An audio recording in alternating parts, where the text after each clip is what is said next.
السلام علیکم ورحمۃ اللہ، میں ہوں محمد زید ابن عزیز۔ میں ذبح کر دوں گا، جی جناب۔ یہ جملہ ہے ایک دہریہ قسم کے شخص کا جو اللہ تعالیٰ کو نہیں مانتا تھا۔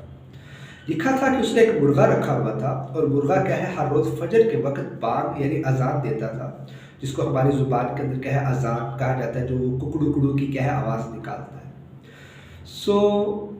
وہ جو دہریہ قسم کا آدمی تھا، اس نے مرغا سے کہا کہ اگر تم نے کل کو اذان دی تو میں کیا ہے تمہیں ذبح کر دوں گا۔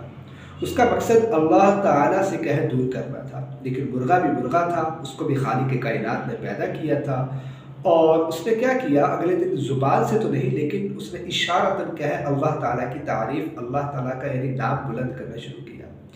جب مالک نے دیکھا کہ تو پھر بھی باز نہیں آتا، اسے کیا ہے ایسا ناممکن کام کروایا جائے جس سے کیا ہے مجھے بہانہ ملے، اس کو بہن کیا ہے ختم کر دو، اور یہ کیا ہے مارے خوف کے خود ہی مر جائے۔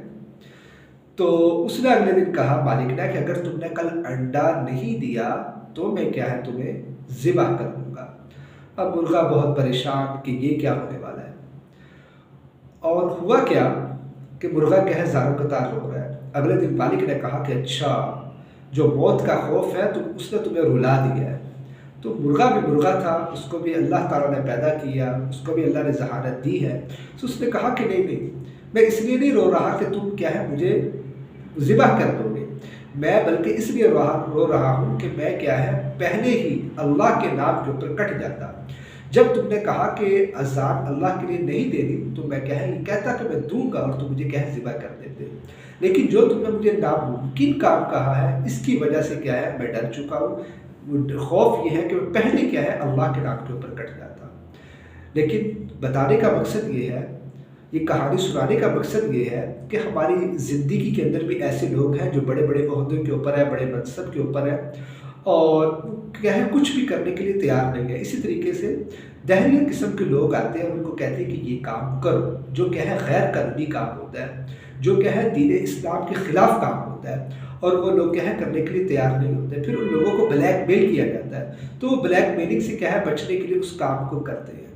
یاد رکھیے گا، اگر کوئی شخص پہلے ہی یعنی اس غیر قانونی کام کے لیے ہاتھ کھڑا کر دے اور دین اسلام کے خلاف کیا ہے اٹھنے والی جتنی بھی سازشیں ہیں اس کے خلاف ہی کھڑا ہو جائے، تو وہ شخص کیا ہے دنیا کے اندر تو کیا ہے کچھ نہ کچھ اگر نقصان ہوتا ہے، لیکن آخرت کے اندر اس کے لیے اللہ تعالیٰ نے بہت بڑا کیا ہے اجر رکھا ہے۔ اگر کوئی شخص اس قسم کے بلیک میل کے اندر آ جاتا ہے تو یاد رکھیے گا وہ شخص گھر، محلے، شہر، ملک اور اسی طریقے سے عالمی سطح تک لوگوں کے لیے کیا ہے تکلیف کا ذریعہ بن جاتا ہے۔ امید کرتا ہوں یہ چھوٹا سا ریمائنڈر کیا ہے زندگی کے اندر کہیں نہ کہیں آپ کو ضرور کام دے گا۔ میں ہوں آپ سب کی دعاؤں کا طلبگار، محمد زید ابن عزیز۔ جزاک اللہ۔